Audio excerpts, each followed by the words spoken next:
छोड़ के तेरा द्वार दाता और कहीं ना जाऊं, हे पावन परमेश्वर मेरे मन ही मन शरमाऊं।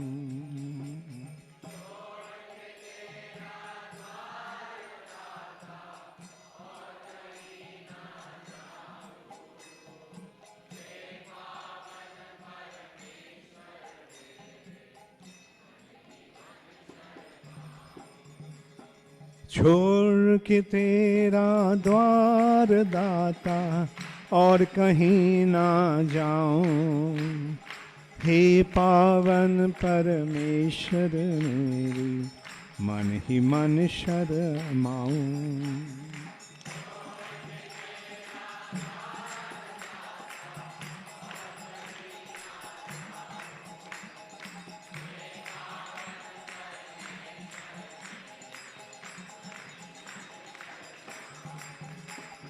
छोड़ के तेरा द्वार दाता और कहीं ना जाऊं, हे पावन परमेश्वर मेरे मन ही मन शरमाऊं।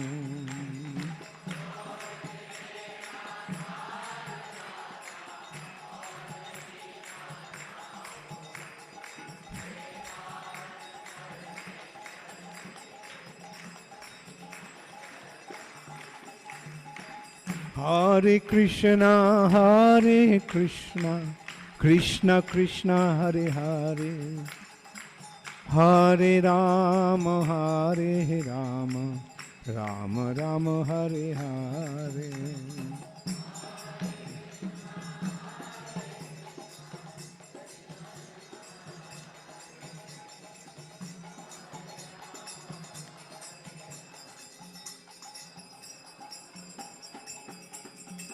हरे कृष्णा कृष्ण कृष्ण हरे हरे, हरे राम राम राम हरे हरे।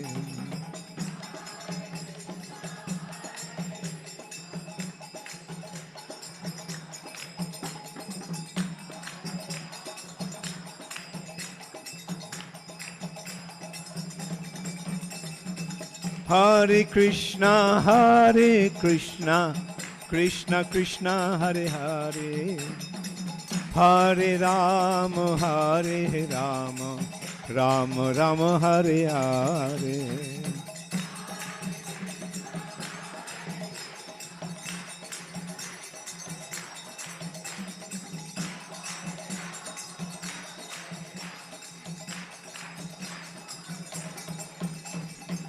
हरे कृष्णा कृष्ण कृष्ण हरे हरे, हरे राम राम राम हरे हरे।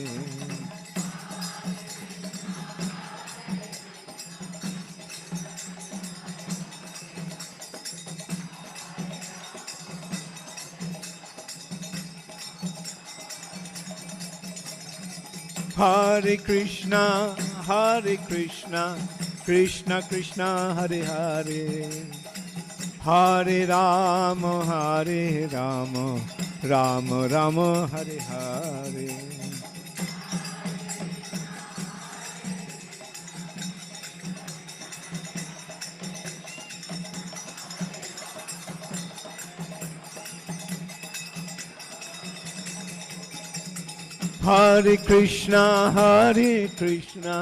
कृष्ण कृष्ण हरे हरे, हरे Ram Ram Ram Hare Hare.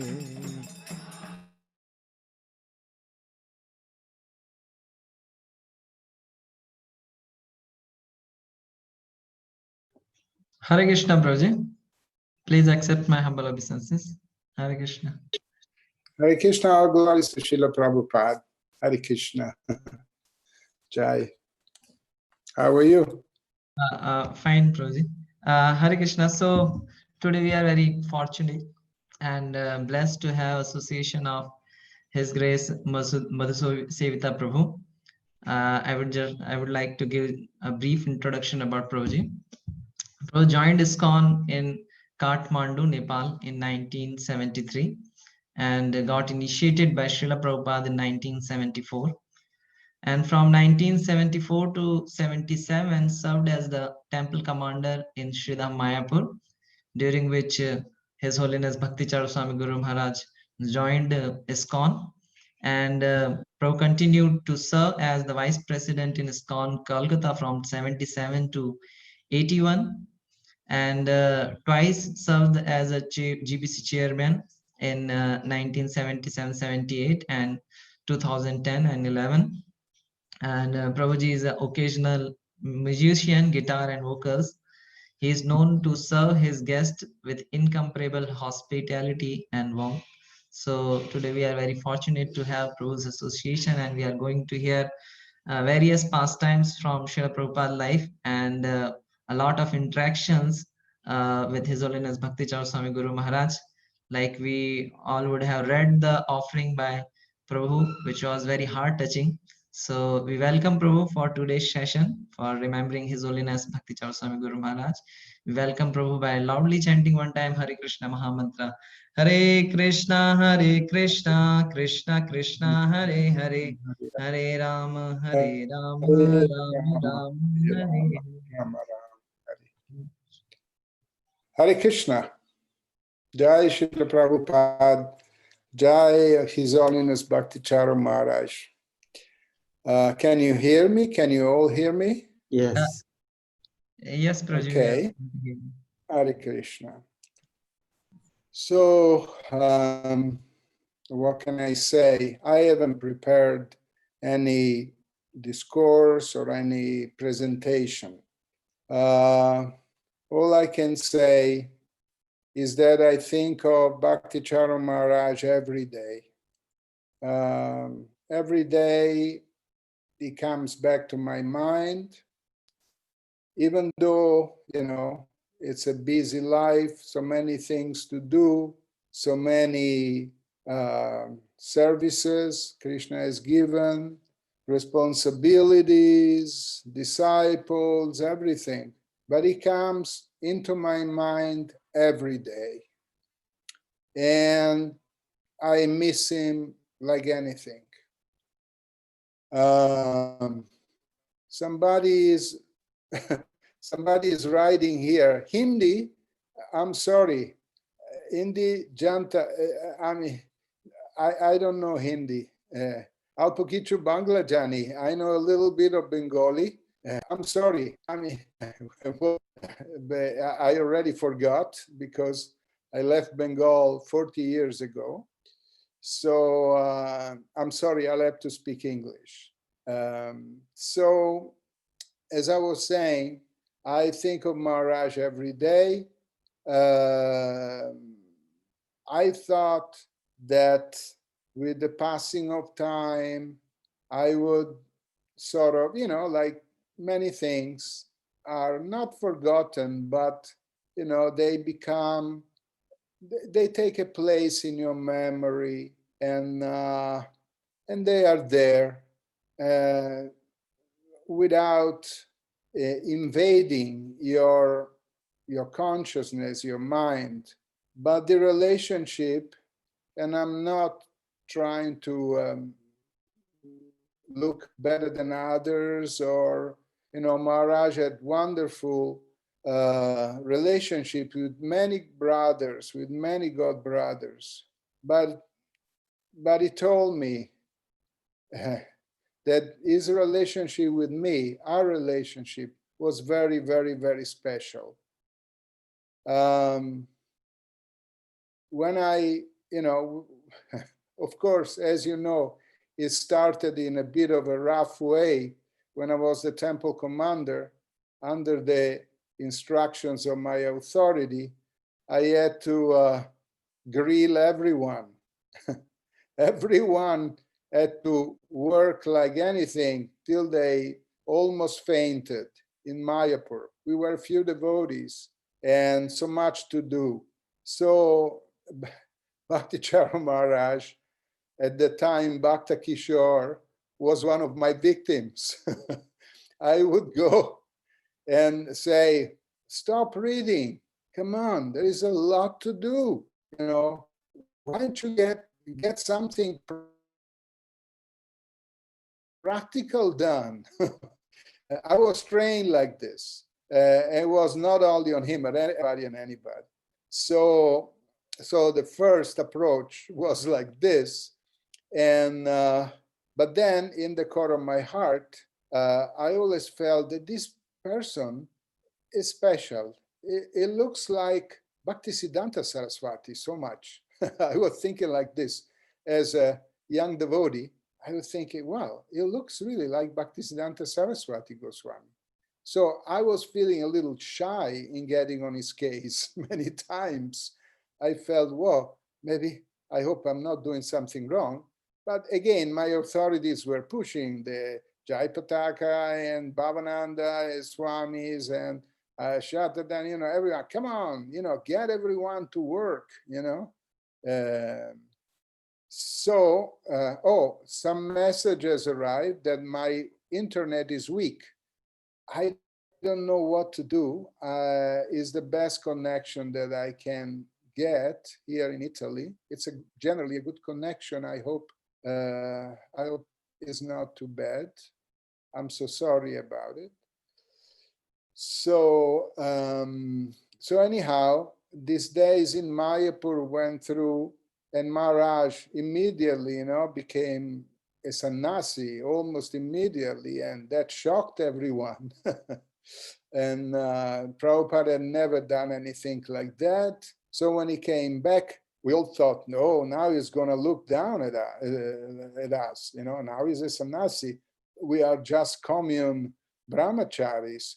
He's really going to look from outside down, you know, at us. And we're going to be feeling like, you know, useless, ordinary, you know, devotees. Nothing of that kind. Actually, when he took sannyas, he became even sweeter. He became even friendlier. He was, you know, it just like, he was like a heart with two legs and two hands. Maharaj was like this. And we never felt, you know, somehow rather diminished or discriminated or in any way looked down by him, but we always felt a brotherly, sweet, deep affection. In particularly, after Mayapur, we spent 4 hours in Calcutta together. He always remembered those days, and he always reminded me, you remember in Calcutta together? And he was translating in Wood Street. There is a street called Wood Street in Calcutta. There was a BBT apartment. He was there. And I was, you know, the vice president, the big vice president of the Calcutta temple. We were so proud, Adridharan and me. We were maintaining Mayapur. There were no tours at the time. Calcutta was maintaining Mayapur by our collection.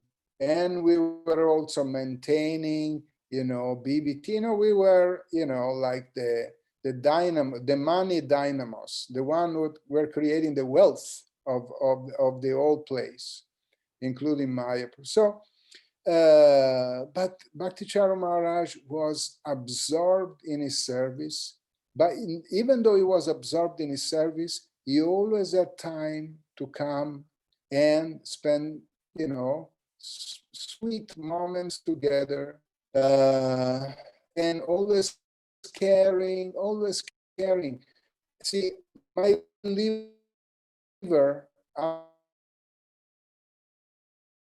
after now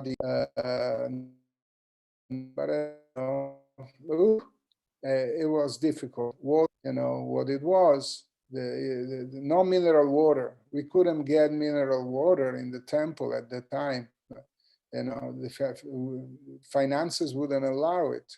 So we drank water from the tube well, and, you know, from the tap sometimes. So my liver was really deteriorating. So immediately when Maharaj saw me, he said, I'll cook for you. I will cook. And he cooked every day for me. He would cook every day. Every day I would go to Wood Street and he would prepare Monk's Delight with that, rice, with the potatoes and the spinach, a little bit of butter and nutmeg. And I mean, he fed me practically for months and months and months together. He would cook for me every day. I don't know if I ever met such a sweet brother, loving brother like him. I have many friends also, but he was special. He's always been special in my heart, and I was always special in his heart, because when I left India and I came to Italy, and I took over a temple in the North Italy. Immediately, he collected the money to come and see me. He was a poor sannyasi at the time. He didn't have money. And, the big gurus were there, the big acharyas.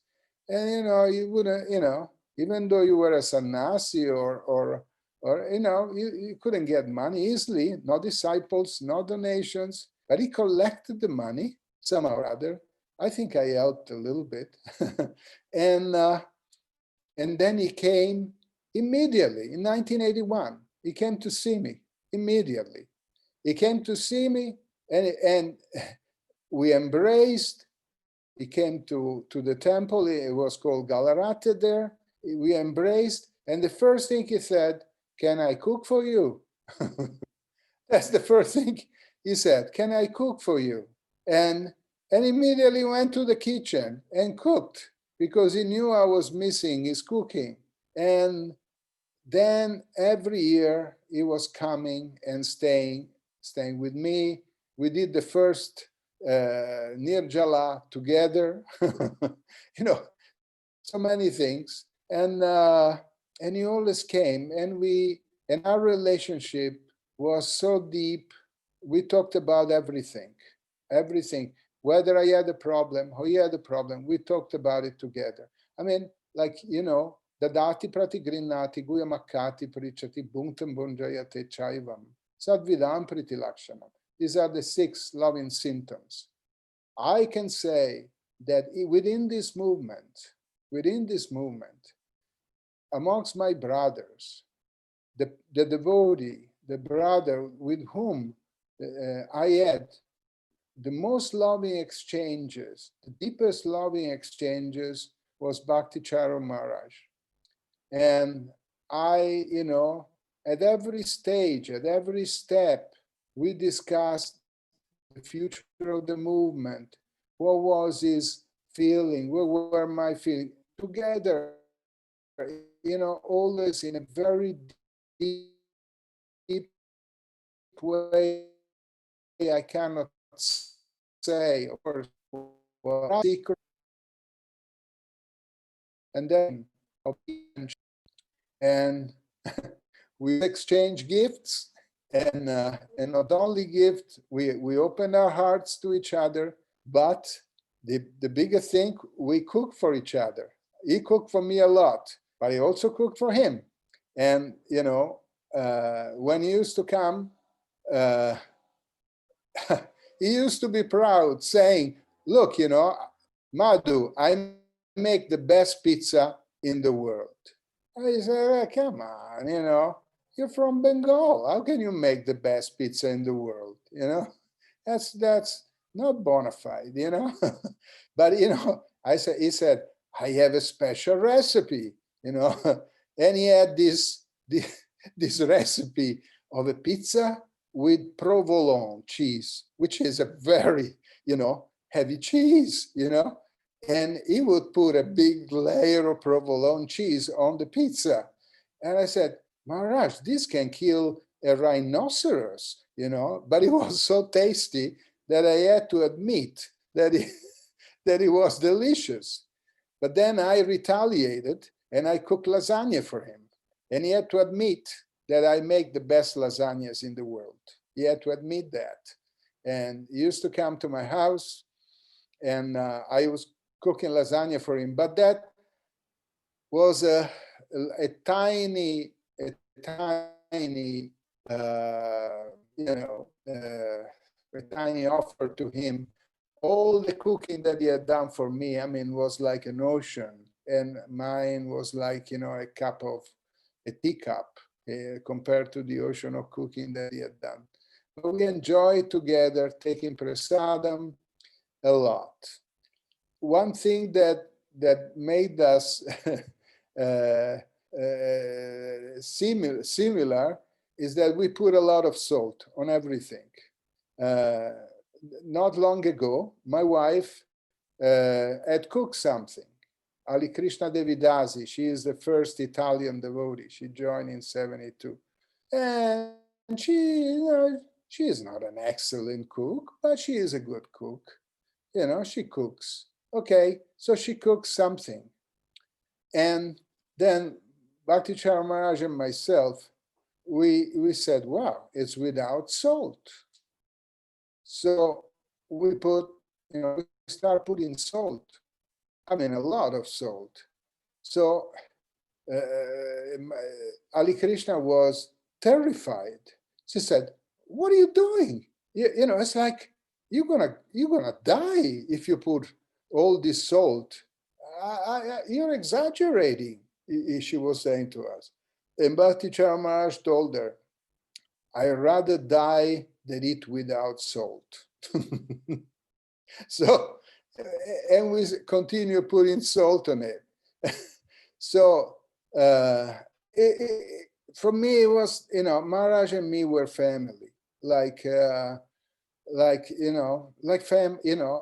It's true. The ISKCON is a big family. We should think like this, but we should not also be artificial. I didn't feel family, such an intimate family relationship with every one of my god brothers. And even those I have a good relationship with Maharaj, Bhakti Charu Maharaj, Tamal Krishna Maharaj, and even, Bhavana, it's like a close family. It's the original Mayapur family. And it's there. It cannot be taken away cannot be taken away by time. It cannot be taken away by apparent death. It cannot be taken away. It's something so deep. It's a tide. It's such a deep tie in the heart. It cannot be taken away. And even though things have happened, and as I wrote in my outburst when after I heard that he had left this world, I was really angry at him, because he was, Maharaj would call me every other day. I'm not exaggerating. Every other day, Bhakti Charu Maharaj would call me. Sometimes even in the middle of the night when I was sleeping. I woke up and said, who is that? I said, oh, Madhu, I forgot that it's 1 o'clock at night for you. Oh, said, Maharaj, come on. Said like this. So he would call me every other day. So when he called me from Orlando in Florida, I said, where are you calling me from? He said, I'm calling you from Orlando. From Orlando? I said, the other day you were in Ujjain. So why are you calling me from Orlando? And he said, well, I decided to leave. I said, oh, you have to be careful. I said, why don't you tell me? I would have said, don't leave, and now how are you? And he said, well, I got a little fever, but it's jet lag. I said, get checked right now, No, but it's already a few days. I said, get checked right now. That's why I was angry at him. I was very angry. Why you do that, that we are so attached to you. Why you know, what are you doing? You're trying to increase our attachment in this way and make us like, you know, but then I hadn't seen that video that where he says, I want to go and preach, and, you know, anyhow, he had taken the decision. Then he went to Orlando, and you will know what happened afterwards. But, you know, it's, again, the relationship is such a deep one that even if I want to avoid thinking of him, I can't. Every day I think of him. Because I'm, you know, sometimes I wake up and say, well, I expect a phone call because he was special in calling me at night. And he had this special forgetfulness and was calling me at night. And I think this is, again, this is the greatest wealth, when we are attached to loving devotees like him. There is no wealth superior to this. I value this attachment to the attachment to Srila Prabhupada, my spiritual master, and to his loving sons, my brothers, and to his loving grandsons. I value this attachment as the most precious thing I have in my life. And I really hope that this attachment will stay, that I don't become senile and stupid or confused or forgetful.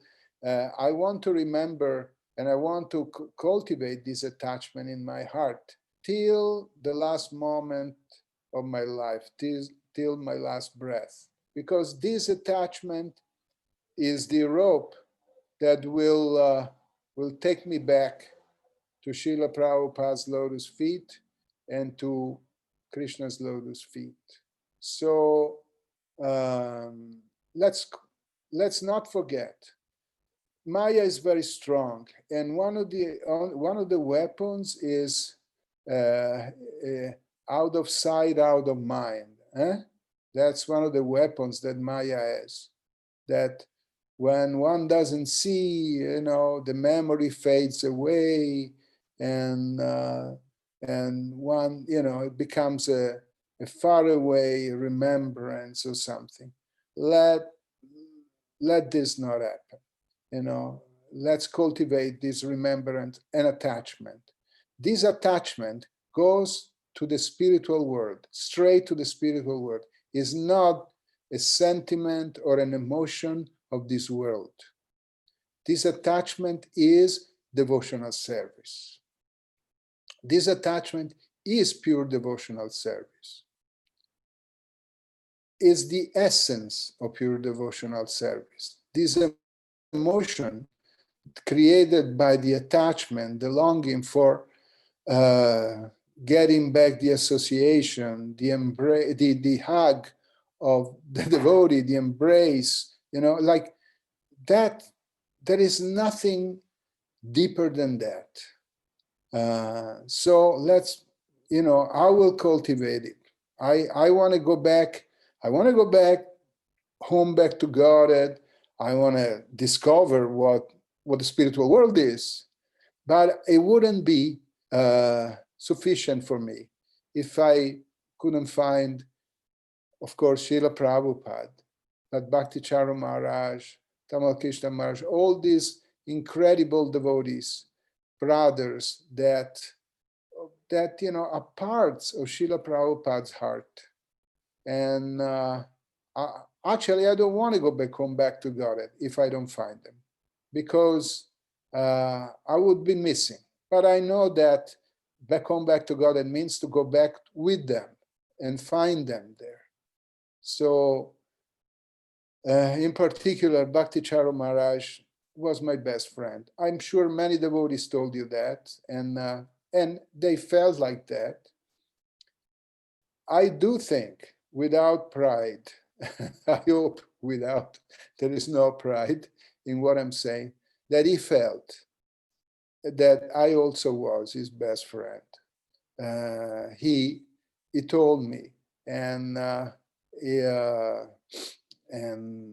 so when he became chairman again, the first thing he said, "You have to become my vice chairman." I said, "Come on, I've already been chairman twice of the GBC. I'm getting old. I'm tired. I mean, nobody has done it thrice. The third time," he said, "No, you do it for me." And even though I had taken some kind of vow not to go in the executive committee again, I did it because he asked me. He knew he could ask anything from me. He knew it. Anything he would ask, I would do. He knew that. So he didn't hesitate. And like this. And he was a wonderful chairman. He was a wonderful chairman. I had some hesitation. I said, "Maharaj, it's so sweet, to be the chairman of the GBC, how is he gonna hold the pressure?" And but he did it. He did it wonderfully, and in a very expert way. So what else can I say? I miss him. I miss taking the ice cream together, taking the lasagna together, laughing together, getting on someone's case together. We would get on someone's case together, really heavy sometimes. I can say, of course, I'm not going to give details, but sometimes we have very strong opinions, and we really saw eye to eye.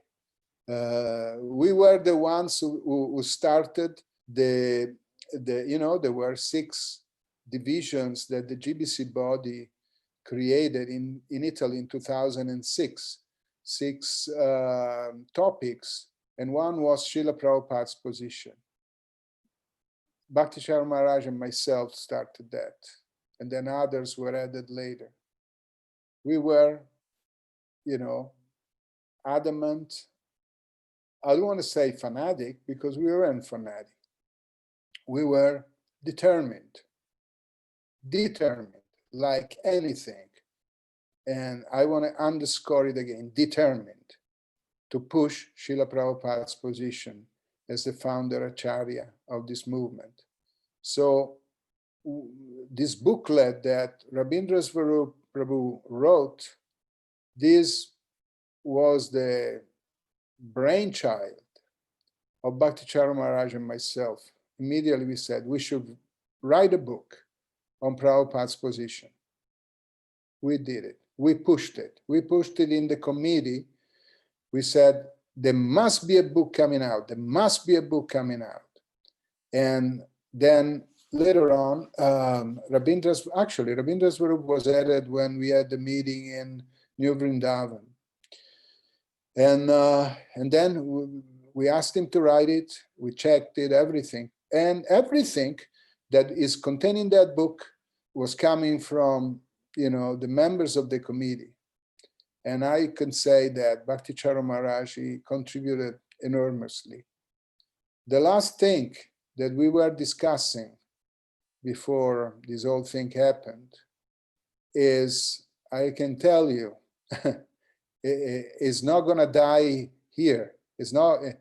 I'm going to push it again and again till it happens.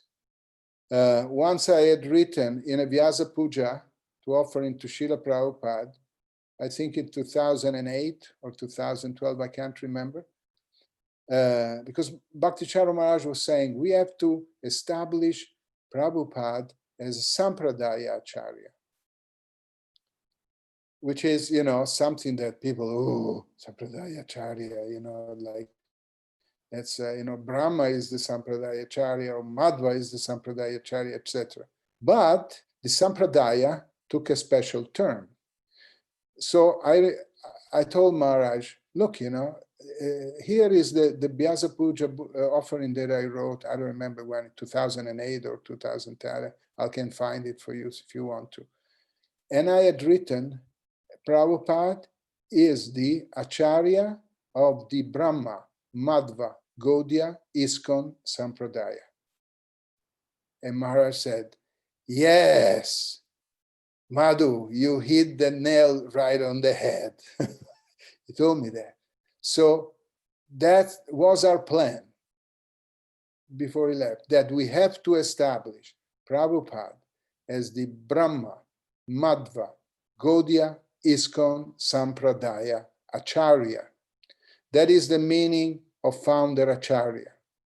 We have to do that. And I'm appealing to all of you, disciples of Bhakti Charu Maharaj, that this is something that he will be so happy with, will satisfy his heart to an amount which is unimaginable. So let's work together. I will do it within the GBC body, but this nomenclature, this principle has to be established for all future generations. Because founder Acharya of ISKCON, yes, that's what Prabhupada is. But somebody in the future may say, okay, ISKCON is going here, ISKCON is going there, is another branch, let's call it ISKCOP or whatever it is, and there'll be another founder Acharya. But the Sampradaya comes down to ISKCON, and it should not move from ISKCON. And if Srila Prabhupada is established as the Acharya of the Sampradaya, Brahma, Madhva,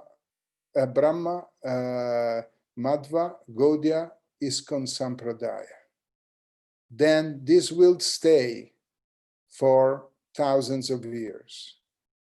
So it's something, I take it as a mission. We were discussing it together. We were fired up about this, and we will, because he is there to inspire us to continue. Maharaj is present to inspire us to continue. Of course, continue. We want to remember, do our sadhana, everything. But if we want a tangible result that will make him feel like there are,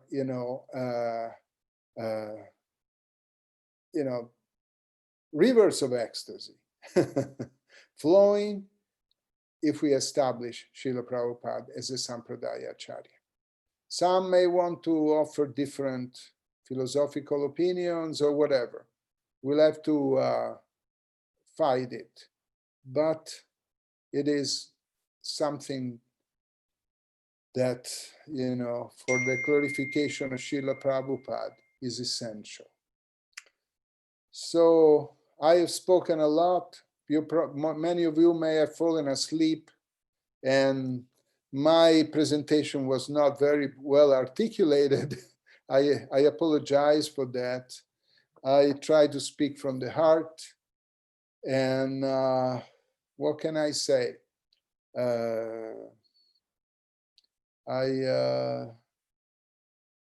What can I say? I think of him every day, and I have to find some other devotee to whom I can confide in. The same way I would confide in him. It's not going to be easy. It's not going to be easy. And so, thank you very much for the opportunity. I don't know what else I could say. If there are any questions, I can try to answer, but I don't want to, I don't know how long this has to go on now. What is your expectation? And so I stop here. And if anything you want me to say or clarify, please feel free to ask. Hare Krishna, Prabhuji. Thank you very much. everybody relished your narration, your pastimes with Srila Bhakti Charu Swami Guru Maharaj. There are few questions by devotees. If we can take the questions, if you Yes. permit. Yeah, so first question is, Hare Krishna Prabhuji, please accept my humble obeisances. How we can develop a genuine loving relationships with fellow devotees? Sometimes we are so busy and our dealings are limited to services only. Service is wonderful. Service is life. Well, just as an example, the relationship with Bhakti Charu Maharaj, of course, Bhuntam Bonjayate Chaivam, the prasadam exchange was there, but our relationship was on service. The deep, deep, deep relationship that we had was especially developed on the service of trying to establish Srila Prabhupada at the center of everyone's life in ISKCON. We did that in the 50-man committee, we did that in the GVC, we did that in our preaching. So it was service. So don't discount service. Don't think that service is something mechanical or external that one does, and the loving relationship is just when you embrace or when you chant together or when you read together. No, service is fundamental. If we don't serve together, the relationship remains superficial. Even if two persons go and chant Hare Krishna together in a bhajan kutir or whatever, whatever. But if they don't serve, then there is something missing. Just like there are rasas. The first rasa is dasya ras, and before that there is shantaras. Shantaras means that you contemplate and love, and there is love in contemplation. But service is missing. The activity is missing. Therefore, it is incomplete. Rupa Goswami doesn't consider it a rasa, a full rasa. Just like someone may love somebody, let's say a husband and a wife, a son and a mother, or, they love each other and contemplate, oh, mama, you're so beautiful, Mataji, mom, but if the son doesn't do anything to help, actively to help the mother, oh, you're cutting eggplant, okay, let me come there and help out because you are tired, you're sweating, you can't make it anymore. So even the cutting of an eggplant, which is, probably the least emotional activity one can do, or a potato or something, if it's done as a service and to relieve the mother of fatigue, it's an act of love that goes beyond the contemplation and passive affection for one's mother. So don't discount service. You'll remember in the future, I don't know, Prabhu, I don't know who you are, but in the future, when you'll become old, like our bodies are becoming, like my body has become, what do you remember? Yes, you remember moments of affection, lasagna and everything, pizza with provolone, everything will be remembered. But the service, what we have done practically to please Prabhupada together, that's what we'll remember. That's what I remember with Bhakti Charu Maharaj. That's the biggest remembrance. That's a kind of remembrance that is not exactly a remembrance, it's a presence. That service is a presence. I can remember things in Calcutta, I can remember things this and there, but if I want to feel the presence, I have to engage in service. So Of course, not that you wash dishes 12 hours a day, 3 hours for chanting Mongol Arti and chanting your rounds, and then 1 hour for eating, and then you faint out of fatigue, you know, you don't have a chance even to, you know, to talk to somebody or to exchange feelings. No, I'm not saying that. But don't say that, you know, we are always engaged in service and there is no time for developing the relationship, because the relationship is within service, So that's my answer. Yes, thank you, Prabhuji. There is another question. Please accept my humble obeisances. All glories to Srila Prabhupada. Thank you so much for sharing your intimate moments with Gurudev. As disciples, how can we cultivate and deepen our attachment to Gurudev? By satisfying his desire. Now, desire is not different from the liberated soul. The liberated soul is a form of pure desire, loving desire for Krishna. So you should, if you want to know your spiritual master, you should know his desire. If you don't know his desire, you don't know him really. But you know his desire. What is his desire? To see Srila Prabhupada satisfied. And how Srila Prabhupada can be satisfied? When Srila Prabhupada is kept in the center of the devotees' lives within this movement. Not because Prabhupada is an egocentric person, but Prabhupada is very well aware of the fact that this movement exists because of him. This movement exists because Krishna, out of affection for him, has said, okay, you create this ISKCON. And even though all these people that you're gonna fit within this movement are less than qualified, because of the love I feel for you, Krishna says to Prabhupada, because of the affection I have for you, I will consider all of them. I will take into account all of them. That's the reason. So Bhakti Charu Maharaj knows that if Prabhupada is kept in the center, if Prabhupada's consciousness is what prevails within ISKCON, then he is doing his service to his spiritual master, he is showing his love to his spiritual master. And if his disciples help him doing that, that's the way to please him and to deepen their relationship with him. You want to deepen your relationship with your spiritual master, with Bhakti Charu Maharaj? Try to establish Prabhupada at the center.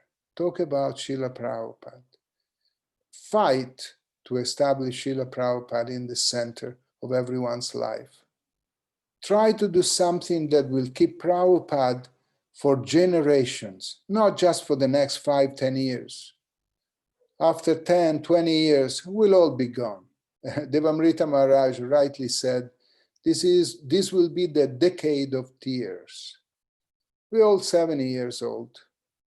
Not everyone gets to 80. So what to do? We'll have to go sooner or later. But if Prabhupada's position, and by position I mean that the affection, the taking shelter by the devotees goes towards Prabhupada, then if you help in that, you will not only get Prabhupada, but you'll get Bhakti Charu Maharaj as well. Because you'll do it out of the desire that he has infused in you to do it. So you will live with him together. You will join him. You will help him in serving Prabhupada. So that's the way you do it. You deepen your relationship with him by fulfilling his desire, by cultivating his desire. His desire is like a beautiful lotus flower. His desire to serve Prabhupada. It's like a beautiful lotus flower. You cultivate that beautiful lotus flower, and you'll feel the presence of Bhakti Charu Maharaj whenever you do that. And because he's there, he's one of the gardeners at Prabhupada's lotus feet. And for you, he's the main gardener because he has taken you to Prabhupada. Okay? I hope that satisfies your question. Thank you very much, Prabhuji. There is one question.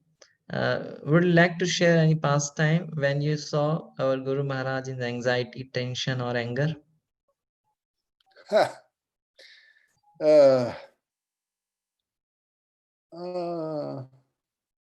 Well, certain pastimes I better don't say. Well, one thing I can say. He was angry like anything when someone had hesitation or doubts in putting Srila Prabhupada at the center of the movement, the center of the devotees' lives. He was angry, and I was angry with him. Together, we were angry together. So, of course, angry by other things. No, he was such a mild devotee. I mean, he would rarely get angry, even someone had done something, to him. And, but if you had, some misgivings about Srila Prabhupada, or okay, he was also angry at people that try to, somehow or other, get on my case. Sometimes I saw him very angry. He was very affectionate to me. I can say I'm not going to give into details, but he was mad. I said, what is this guy done, now just because he has a danda, he can't say this, how does he dare to, he was mad because someone had, sort of, attacked me for whatever reason. I don't know. I don't think he had any reason, but so he was really mad. I said, Maharaj, just calm down, And I was also mad at those who sort of attacked him. I also became mad at certain devotees that I can really get angry. I get angry more than he did, more than he could. And I'm probably a little more passionate in nature, but whatever. But otherwise, he was mild, and even something was not was not appropriate. He would not really get angry, and for himself, he was. I don't remember him getting so angry at anyone. No, for himself, or for Prabhupada, for the movement, He was very much valued. Once we went together, I don't want to say the name, right after Prabhupada had left, we went together to one of Prabhupada's godbrother. At that time, right after Prabhupada left, it wasn't a problem, we're talking about 78 or something, 78. So this brother of Prabhupada, he said, oh, I've written such a good, commentary on the Bhagavad Gita. Can you translate my Gita? Maharaj turned to me and said, let's get out of here. Let's go away from here. I said, I'm never going to go back anymore, anytime. never. And we never went back.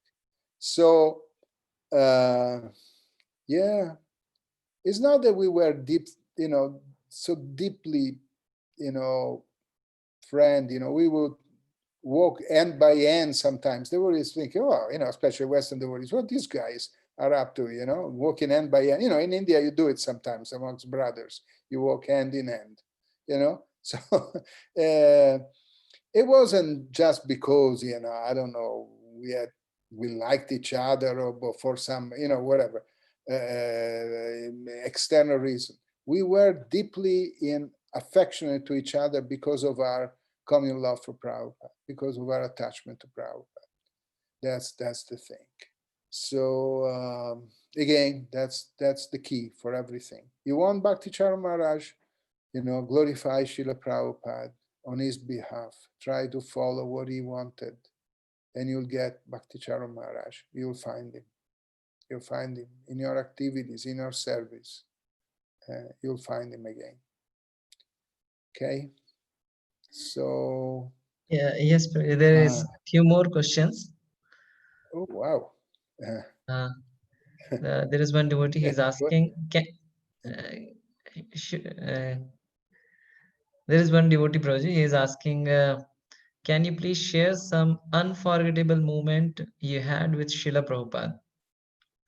My unforgettable moment?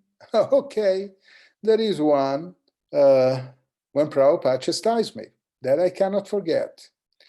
So I was in his room with, in the evening, I was living in Mayapur. Therefore, before the Mayapur festival, devotees would come sometimes. And okay, I'll tell you a couple of things. Some, GBC men, some sannyasis would come before the Mayapur festival. And Prabhupada, in those times, would give a darshan in the evening. So one time I was sitting in his room on the gadi, and I had a third canto with me. Prabhupada asked me, what are you reading? I said, about the Kumaras going to the spiritual world, and getting checked like that. So Prabhupada got me to read, and I read for a while. Then I asked, but did the four Kumaras see Krishna face to face? And surprisingly, Srila Prabhupada said, no, Dhruva Maharaj saw Krishna face to face. I remember that was a little, wow. I said, wow, what an answer. So then after a while, I wanted to ask a question, Prabhupada. I felt, galvanized. I felt, charged because, wow, Prabhupada is telling me something really esoteric. Dhruva Maharaj saw Krishna face to face, the Kumar. So I asked him, and I started the question saying, Srila Prabhupada, we are under the protection of the divine energy. So he turned to me, looked straight in my eyes, and he said, no, Krishna is turning you his back. Krishna is taking care of you through the modes of nature. Wow. And he said it so almost violently, in a such a determined way. Said, man, I felt, wow, I'm lost. Krishna is turning me, I won't, he's taking care of me through the modes of nature. And I sort of, I was shocked a little bit. So I paused for some time, and then I said, I tried to be over intelligent a little bit, At that time, I was a young devotee. I think it was 75, yes. So I said, but Prabhupada, you are under the protection of the divine energy. Mahatmanastu mamparta davim prakriti mashrita. You are under the direction of the divine energy. And you always thinking of us, right? So we are also under the protection of the divine energy because you are under the protection of the divine energy. you're thinking of us, you're protecting us, so we're under the protection. And Prabhupada looked at me, and that's what I remember. He said, yes, I'm always thinking of you. But if you don't think of me, what is the use? So that moment really stayed within my heart. He said, yes, okay, you are also under the protection of the divine energy because I think of you. But if you don't think of me, what is the use? So that's a moment. And another time, that's a little funny. It's a little funny thing. Again, in one of those darshans, Srila Prabhupada had a jar of coconut balls, sugar coconut balls. You can have black one with gur, coconut gur ball, or you can have white one with mishri. They cook the coconut with the mishri. Okay, so Prabhupada had a glass jar with these coconut mishri balls. They were white, quite big, I would say. So devotees had come, some devotees had come from Australia, and there was this, the son of some devotee, a little, stout, one of those Australian kids, really, it was really stout, strongly bodied devotee, a child. So Prabhupada, would start giving a sweet to everyone, and before giving the darshan and preaching. And this boy would go, Prabhupada gave him a sweet bowl. The boy would go back to his mother, eat the bowl, and then go back to Prabhupada, go back to Prabhupada. Again with the hand like this. And Prabhupada gave him a second one. He went back. He was voracious. It must have been 2 or 3 years old, but was really big and voracious. So he had this second bowl, and then he went back to Prabhupada. At this time, Prabhupada gave him a flower. So he took the flower, he went back to his mother, but then he looked, it was a flower, he couldn't eat it. So he went back again to Prabhupada, asking for the bowl. So Prabhupada gave me the jar and said, you give, okay? You take care of this. Because, he was he wanted to preach, and this child was going all, back and forth from his mother. So he gave me the jar, and I gave a sweet bowl to the child. He went back. So then after some time, Prabhupada had been preaching for a while. He turned to me and he saw that that the child was there with a hand towards me.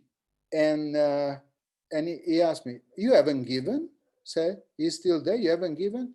I said, no, Prabhupada, I gave him 8. He said, 8? 8 sweet balls he ate, and everyone started laughing, said, that's too much. That's too much. He's going to explode. Prabhupada said, he's going to. So, and he looked at me and said, be careful, be careful, probably ate like 10 sweet balls. I was a brahmachari. I didn't know, and the mother hadn't said anything, but I almost probably killed that kid, the child by giving him so many sweet balls. So he also looked at me very heavily, said, don't, he's going to explode. He said, don't give him any more.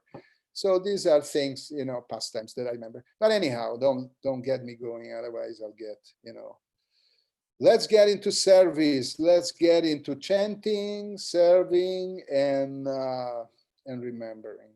Okay. Okay. I think I've annoyed you enough. So what do you want me to do? Hare Krishna, Prabhuji. The devotees are actually relishing, and a lot of questions are coming. If you allow, then we can take few questions. Okay, just give me a couple more, because for me it's yeah,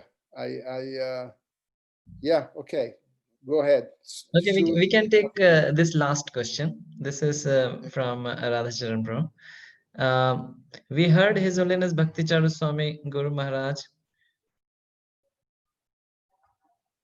Guru Maharaj, we heard His Holiness Bhakti Charu Swami Guru Maharaj told you that His Holiness Radhanath Swami should be GBC of Ujjain. Can you please give a reference? Yes. Oh, how did you get that? I mentioned that in a GBC um, Zoom meeting, which is supposed to be confidential. So I don't know how it leaked out, but okay, I'll tell you the circumstances. You remember that Bhakti Charu Maharaj sometime earlier had some heart problem. You remember that? Yes, ma'am. Yeah, so he had some heart problem. So when he had that, he called me immediately, and I said, okay, should I, how serious is it? Because I'm taking an airplane, I'm taking a flight, I'm coming to see you immediately, wherever you are. And he said, no, I'm recovering. I'm recovering. He said, I'm getting better. So, so then I said, oh, I used to tell him, hey, don't get sick. Okay. I used to tell him that. Our relationship was like this. I could sort of shake him. Hey, stay well. Don't dare to get sick. There was a relationship. So I said, hey, don't, you should, you have to stay here with us. Don't, no bad surprises, okay? Stay. And then he told me, well, if I had to leave, well, I said, well, especially at Ujjain. At that time, I don't think there was Orlando or anything of that kind. I think it was earlier than that. So I said, he said, well, I said, you have such a beautiful project going on in Ujjain. He said, well, if I had to leave, Radhanath Maharaj could take care of the project. That's what he said to me. And, that was some time ago. I don't remember exactly when he had this heart problem, but it's quite a number of years earlier, right? You might remember better than I do, like 6-7 years earlier, something like that. So it's something from the past, and what can I say? I'm a little, disturbed that someone leaked it out of the GBC conference, because now it sounds like, in his will, he has said, Radhanath Swami has to take care of Ujjain. It's not that. It's something that he had said years and years ago in a special circumstance, and it didn't leave it like my will is, my okay. So I hope it clarifies things. Okay, thank you very much, Prabhuji. Most valuable association today. Devotees relished a lot. You narrated so many pastimes of His Holiness Bhakti Charu Swami Guru Maharaj, and give a lot of lessons. Like you told about regarding Guru Maharaj, like he was at his young age, he used to look like Bhakti Siddhanta Thakur, and you told that how he came to Mayapur, and you engaged him in services, and how devotees were shocked when he came in another visit with his sannyas. And even after being a sannyasi, he was humble, friendly, and you told very nice point. He was just he was just like heart with two hands and two legs. And you told about he was busy, but still he used to time to share, to sit with the devotees and share with them. And you told that how once you got some health issues and he cooked for you for months, and how you used to enjoy cooking for each other. You told one pastime how Maharaj told that he is the best cook, pizza maker in the world, because he has the best recipe, and you told that I am the best lasagna maker that, and Maharaj Yeah, accepted that. And you told about how the real way to develop relationship is through services. We should serve together to please Srila Prabhupada. That is the key to develop close relationship with each other. It's not on sentimental level. You told about that how to please Bhakti Charu Swami Guru Maharaj. We all can together work for keeping Srila Prabhupada in the center for decades together, and we deepen our relationship by fulfilling the desire of Guru Maharaj, that is keeping Srila Prabhupada as a center.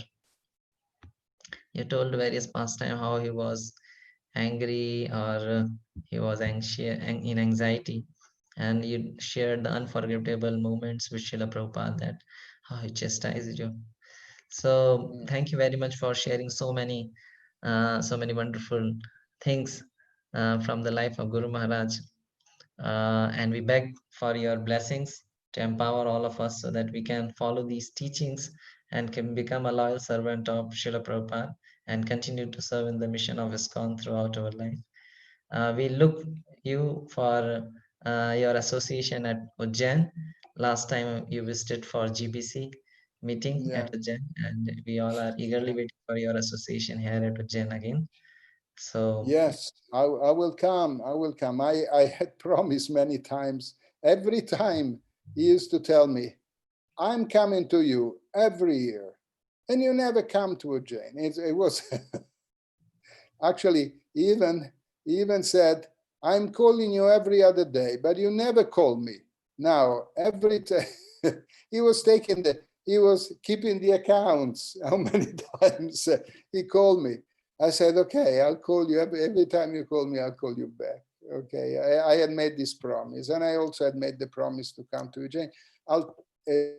As soon as we can travel and this madness goes away, I'll definitely want to visit Ujjain and stay with you. That you are all part and parcels of Bhakti Charu Maharaj's heart.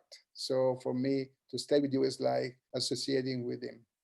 So thank you very much for the patience. You're all been very nice to me. I want to go now because Maharaj, remembering Maharaj makes me emotional. When I made with his disciples here, the ES disciples here presentation after his disappearance, I almost couldn't speak. And that happened to me only when Prabhupada left. So, Hare Krishna, he is special. He was special, and he is still special, and he will still be special forever for me. Okay, thank you. Srila Prabhupada ki jai. Jai. His Grace Jai. Madhusevita Prabhu ki Jai. Haribo, all glories to Prabhupada. Hare Krishna. Dandavat Pranam.